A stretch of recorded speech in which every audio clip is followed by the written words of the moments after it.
just a quick review of the arthritis compression gloves. So there's a ton of these gloves out now. A lot of people are making them. They come with a lot of different features, and there's just a lot to choose from. So I'm going to give you, I'm going to go over a couple of the benefits of these particular gloves that I really like the best, kind of give you some more information.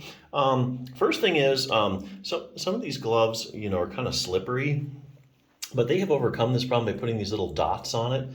They call these little anti-slip dots. So that makes it a little grippier, because a lot of times if you're having trouble with your hands and fingers, especially with arthritis, you might have trouble gripping things.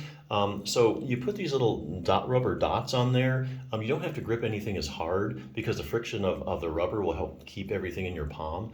So I really like that they added that. The other thing is, if you do things like sewing, knitting, you do a lot of things with your fingers, working a phone. Basically, some of these gloves are coming that all the fingers are covered up. So a couple of problems with that. Now, number one, it will give you compression on those joints up here, but you can't do a lot of other things with your hands when they're all totally covered up like with a glove. So what they've done here is they've got rid of the problem by cutting out just the tips of the fingers.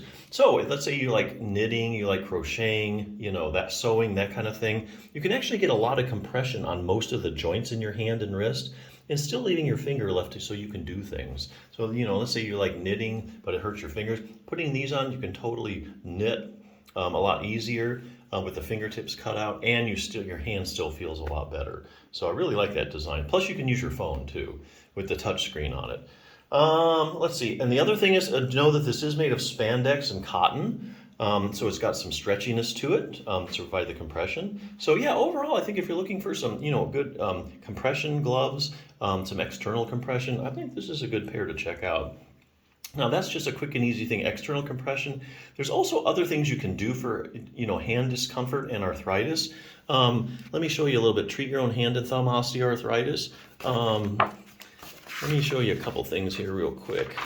So this just starts out with anatomy, shows you what your hand and wrist is made of, shows over the ligaments. Lots of pictures. If you're a visual learner, you'll like it. So getting rid of stiffness. One of the quickest ways is to use heat. Okay, that's something groundbreaking. Most people know that. They usually use a heating pad. If you don't, this actually shows you how to make a heating pad from a sock, a tube sock, and some rice, which I thought was pretty good. So that obviously that increases the circulation. You can move your fingers better. But the other thing, if you go to like any kind of hand therapy, they're always going to have you do range of motion exercises. So why is that? Why did they always do that? Well, your finger joints and your wrist joints are synovial joints, which means they have synovial fluid inside the joint. That provides the nutrition to the joint, okay, and it helps lubricate the joint. So here's the thing, how does that fluid get spread around? It gets spread around through motion by you moving your fingers. So if you have stiff fingers and you're not really moving your hand as much as you're supposed to, and you don't move through the full range of motion, it's parts of that articular cartilage at the end of those bones that really aren't getting all the nutrition that it needs, and getting enough of the synovial fluid to it. So range of motion exercises really work by getting that synovial fluid spread around, and so you have less stiffness, and your articular cartilage health is a lot better too. Making your hands stronger.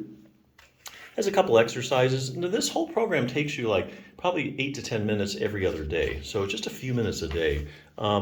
Here's something good. A lot of people with arthritis, one of the first joints is the base of your thumb. That's thumb arthritis, especially females as they get older. You get hormonal changes, which causes ligamentous laxity in some joints. The ligaments hold the bones to the bones. So honestly, if those ligaments aren't as tight as they're supposed to, the bone slips around more, and that starts to wear down the articular cartilage early. That's why you get that pain down the base of your thumb.